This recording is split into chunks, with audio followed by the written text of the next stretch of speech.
covering the Utes better than anyone else. This is Ute Insider Steve Bartle of KSLSports.com on 97.5, the KSL Sports Zone.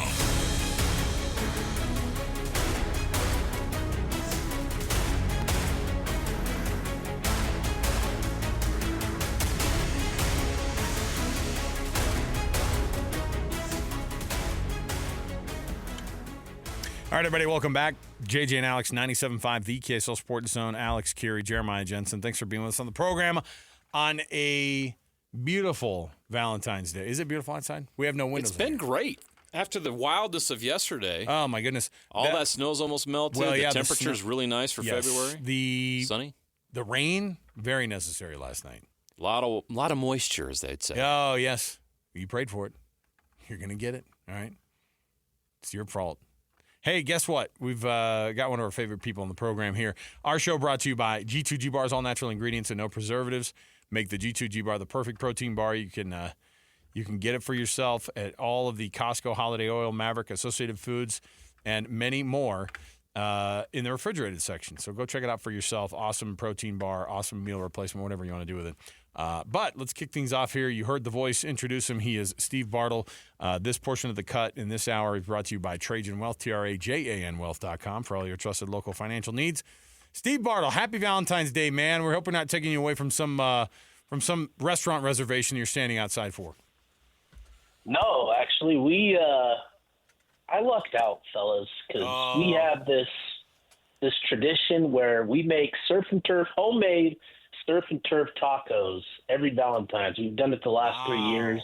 Beautiful. Yeah, it's pretty fantastic. Well, so now, we're food guys, so explain this to me here. So is the surf and turf all on one taco together, or is it the type of thing where you're like, yes, I have some shrimp tacos or some lobster, and I've got some steak tacos over here? They're all together then? They're living together in the same taco? No, yeah. So it's carne asada and shrimp, and then it's some avocado, some cheese, some corn tortillas, flour tortillas. We got them both, and then a nice little special sauce that we throw on there. Picante. Yeah. So it's Ortega, right? Don't do that. It's pretty nice. Don't even join it. Not funny, guys. Oh, can't not joke funny. about that. No, it's not. That's can't serious joke stuff. about white guy taco night at my house. We like to make jokes on the show, but we're not going to joke about bad salsa. You can't ruin a taco like that. All right. I mean, you can. That's what I'm saying. Don't do it. So, Steve, you're making our mouths water, man. So that's awesome. Congrats. You guys have a great tradition. I got to start something up like that. We do. It's great. Let me see here. We were just talking about we did some people who we'd write love letters to at the end of the year if we could project it in the sports world, and then people who might break our hearts since we're in the Valentine's Day theme. The ones that were in the Utah vein from the part where we're going to fall in love here, we said Spencer Fano. That's going to be a guy you're going to be writing a love letter to at the end of the year. Yep.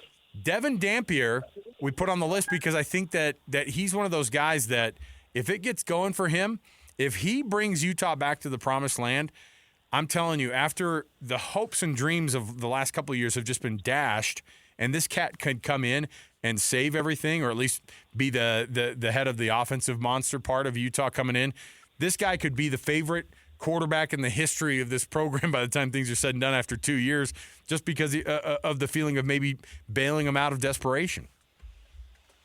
Yeah, I think those are two really good guys to write love letters to. I think Spencer Fano, we're going to see a lot of draft talk for him this offseason, of him being the top offensive tackle and all of that. So that's exciting. But with Dampier specifically, I definitely think you're onto something there with him. I think, with him, I've been watching a lot of film the last week or so on him, of him in that New Mexico offense. And, it's interesting watching him because, he is a true dual threat quarterback. Like, his athleticism is his defining characteristic. That's what makes him so great, because he is so slippery in and around the pocket, knows how to evade pressure, knows how to, avoid sacks. And that is really like his biggest weapon, is he forces defenses to kind of change the math and how they defend the running game, how they have to account for him in the passing game. And Utah just didn't have that sort of threat, at quarterback last year with Isaac and just him going through the learning curve that he did. And so for Dampier, the fact that he's coming here with, that year of experience under Jason Beck is huge. That's going to allow him to hit the ground running here at Utah. And he's going to be able to get this thing going. So I think with him, with that dual threat ability, it's easy to get caught up in, accurate passes and dimes, as we like to, talk about, great passes. And he does make those, but the accuracy is inconsistent. And I think as long as you take sort of a macro view with him and don't get caught up in the micro stuff with him, I think you're going to really see the value and appreciate what he does, because he just finds a way to keep the offense on the field, to keep it moving down the field, to generate production on the ground through the air. It's not the prettiest, but it's effective. And New Mexico, you look at some of the numbers, there's a lot of really positive numbers, advanced analytics that suggest that New Mexico had one of the top offenses in the country last year. And that's pretty remarkable considering the talent deficiency that they have there in that program.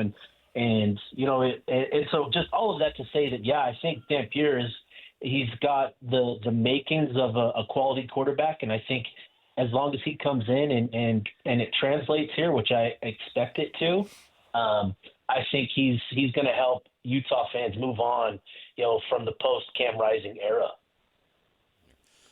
Spring football's not far away. I think the movement, we talked about this, Steve. We talked about it on your appearance on KSL Sports Live. Hey now. Last Sunday. You were awesome. Mm-hmm. Yeah. We talked about this topic. Yeah. The fact that college football is going to change in the spring, and it won't be long before they move to that OTA NFL model. But for now, Utah has planned on a normal spring football schedule. What does this team need to accomplish in spring? What are the goals going to be for spring? How valuable is it going to be considering the changes that they've made on offense? Yeah, it's incredibly important, right? Spring ball is going to be, particularly important for the offensive side of the ball, just going through this sort of change. And like I mentioned, having Dampier here is huge, because not only does he have the experience himself under Jason Beck and all that, but he now becomes an extension of Beck in practice, and he can kind of help, coaching things up and making sure everybody's on the same page, and he can demand a certain level, a certain standard of execution in practice, which you don't get with a quarterback learning the system, right?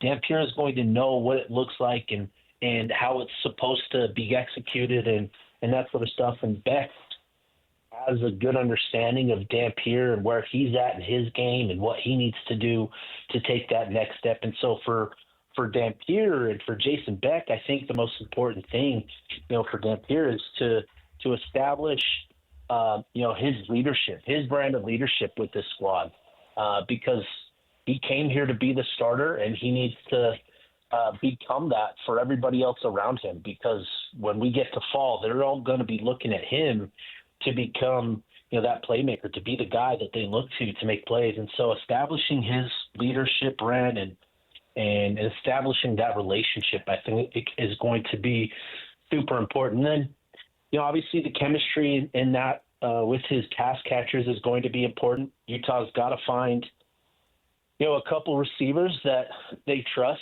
Obviously, with Dorian Singer being in the situation that he's in, and you can't officially count him in to next year's equation just yet, because we're still waiting on the NCAA to either approve his waiver or to approve that fifth year.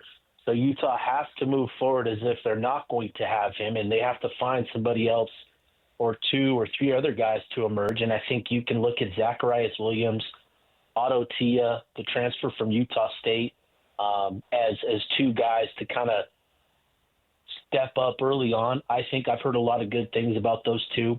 Who else can emerge from that group, I think, is going to be important. The offensive line, just keeping them healthy, having that entire unit back is so huge for this offense, because and now they're going to get a whole nother year together. where last year they spent the focus, the majority of time in pass protection because the expectation was that they were going to have to protect Cam Rising all year long. And so that was where, they shifted their focus. Yeah. This year now with Beck, in this run game and Dampier, you can shift your focus more to the run game. And I think that's going to be really, really good for this unit because I think a lot of these guys, their strengths are more tailored to the run game. So that's going to help them, as well. So keeping that group healthy. And then on the defensive side of the ball, you're going to need to find your leaders, right? To lose Kareni Reed, to lose Junior Tafuna, that was your heart and soul. Those were your emotional leaders, the guys that you could count on to ignite the fire, to bring the emotion. And you have to find those guys. They're important on the defensive side of the ball. And so you look at Lander Barton, Smith Snow, and Teo Johnson. You hope that those guys step up into leadership roles. They're different personalities maybe than a Junior Tafuna or a Kareni Reed, but their leadership brand is still going to be important. So I think those are going to be the important things, establishing leadership, on both sides of the ball, keeping that offensive line healthy, and then finding a receiver or two that you can count on moving forward into fall, and then just figuring out the depth at everywhere else across the roster. One of the things, Steve, that is interesting, too, is to watch these guys go from their collegiate careers into the pros. And obviously some of the guys that are making that impact and getting those invites to the Combine, were you surprised by who got the invites? And really we were talking about it, too, and we were trying to figure out, because it's not just getting the Combine invite, who's going to have the best NFL career out of the guys that are on the list. I love Kareni Reed and what he did in the Senior Bowl, obviously, but what are these guys who are getting the invites to the Combine going to be able to do at the pro level? Yeah, it was good for Utah, for those three to get those invitations, and for what it means for Utah football specifically to have that representation there. I think that's a big positive.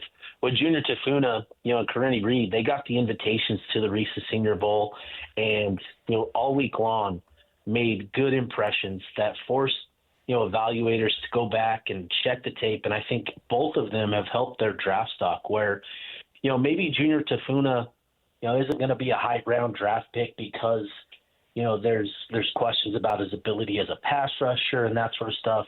But I think Junior is the type that he can get into the league and he can make 3, 4, 5, 6-year career out of it because he is so good at what he does in being a guy that can occupy blocks, that can control the line of scrimmage, and can help and bring you that occasional pass rush rep, where you're seeing those premium picks in the first 2 days go towards those premium roles with pass rushing and that sort of stuff. I'm not sure Tafuna can crack, that level, but I think he can be an early day 3 draft pick, and getting that exposure at the Combine is going to be really good for him. With Kareni Reed, same thing. He had a good week at the Senior Bowl, was tied for the lead in tackles during the game, and I think he helped himself a lot. And, the testing is going to be particularly important for him, at the Combine because, he plays that linebacker, and with the evolution of football and, linebackers have to be able to play in space, and that is actually somewhere that Kareni Reed has proven to be really good. You look at his interceptions, his ball hawking ability, his comfort level and coverage. He's very comfortable there. And then, more importantly, he's dynamic as a blitzer, very effective getting to the quarterback as a blitzing linebacker. And that, too, can be his ticket to a career where maybe he surprises and he lasts in the league because he just carves out that role.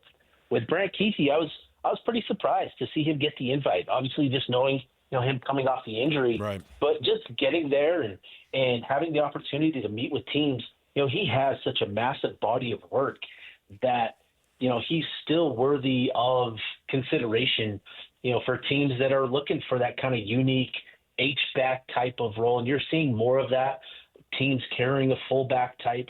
And I think Brant, can be that. Is he going to test? I don't know yet. I haven't been able to confirm whether he's going to test or not. But simply getting there and getting to speak with teams and interview with them, I think is a big deal for him. You got to at least take the Wonderlic. I mean, come on. Oh, yeah. on. Yeah. Who's that one Utah football player that did not get a combine invite that could either get drafted or make a team as an undrafted free agent? Yeah, I think there's two guys that come to mind. Mekhi Bernard, first of all, and Zemiah Vaughn. With Vaughn in particular, he's got tremendous measurables, right? 6'2", long arms, has the speed, 4.3, 4.4 speed. I think he can be a guy that, as teams, dive into film and finalize their boards, he's a guy that just with those traits and those qualities, those always seem to boost draft stock when you have those elite measurables. I don't know exactly what his arm length is, but there's a certain threshold in the league at cornerback. I think it's 32-inch arms. Or if you have that, it always tends to translate well.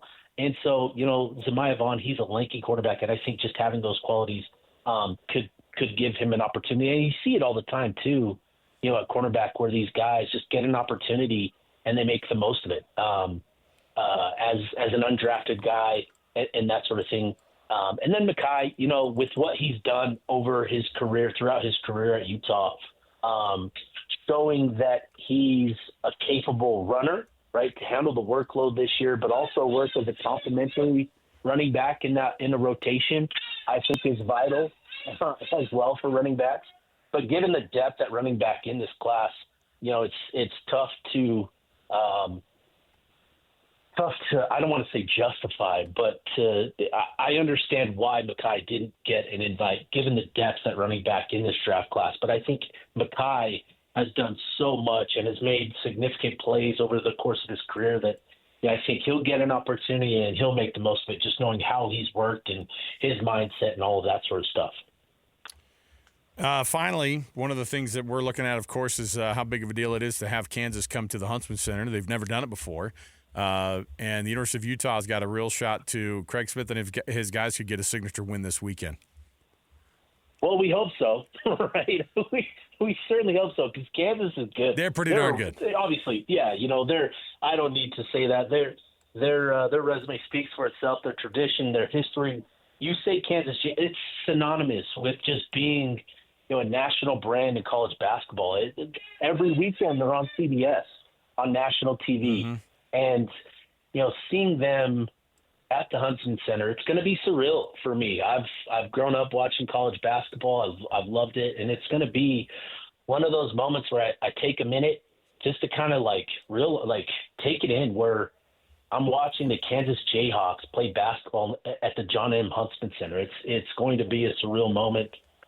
And with the matchup itself, Utah's obviously they play much better at home, and that's a big deal. This being the dark mode game, it always seems to bring a little bit extra juice. With this being Kansas too, that's going to add a little bit more juice to the game and to the atmosphere as well.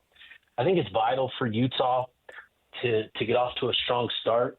With the way that Gabe Matson played against Cincinnati, you see that he broke through the struggle that he was in, the funk that he was in, but then, he went cold over the final minutes of the game. And I think just knowing him, I think he's going to be focused on, bouncing back, performing at a better level.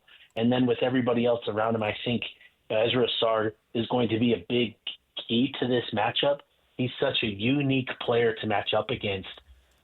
And I think Asar is going to be pretty important for this matchup. But if Utah can find a way to ugly this game up, which is what they need to do, they need it to be ugly. Kansas has shown this year that they've struggled when games are tight, and they haven't been able to pull out the victories, even on their home floor. So I think if Utah can just keep it close, ugly it up, I think that's their recipe. It's going to take a lot for them to pull this off, because Kansas is legitimately they're a great team. They've taken some losses, but they're a great team. They play great basketball, and it's going to take a pretty Herculean effort from Utah to pull off the upset. Just to have Kansas in the Huntsman Center is a big deal for college basketball in the state. It's a big deal for the program. What would a win mean for this Utah basketball program over a ranked Kansas State team? Or, sorry, a Kansas team?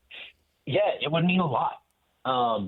It would mean just a whole heck of a lot. This is the sort of game and an opportunity that, a win has eluded Craig over the course of his career. He's added a couple of nice wins. I think he got the win over Arizona a few weeks ago as every Utah fan was driving south to Las Vegas for the Pac-12 championship game. Nobody was there at the Huntsman Center to witness it. And then I think, getting the BYU win, each of the past 2 years in the Huntsman Center, those are good, big opportunities for Utah. But a game like this against this sort of program is one that has eluded Craig and Utah. And this would be exactly the sort of win that I think would quiet a lot of the frustrations. We all know that, Utah they don't have the biggest NIL budget in the league.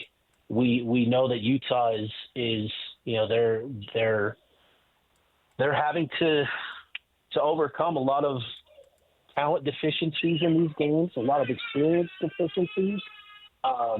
Just given the quality of opponent that they're going up against night in, night out, I think a win against Kansas would just do a lot to not necessarily ease concerns, but I think quiet the voicing of those frustrations and potentially help kind of turn this ship around, because it's trending the wrong way as we get towards the end of the season, for Craig and Utah basketball. And I think a win here would do a lot to right the ship and potentially build some momentum for the final stretch of the season. Steve Bartle, he's our Utah insider for KSLSports.com, and there's nobody better in the market to be able to cover the Utes the way he does, and you got to go check it out for yourself. Go to KSLSports.com, find Steve's byline there. Anything under the Utah tab that's got Steve's name next to it is going to be phenomenal. So, Steve, we appreciate it, man. Happy Valentine's Day. Have a great dinner, man. Hey, you too, fellas. Appreciate you guys. There you go. Thanks, Steve. Steve Bartle.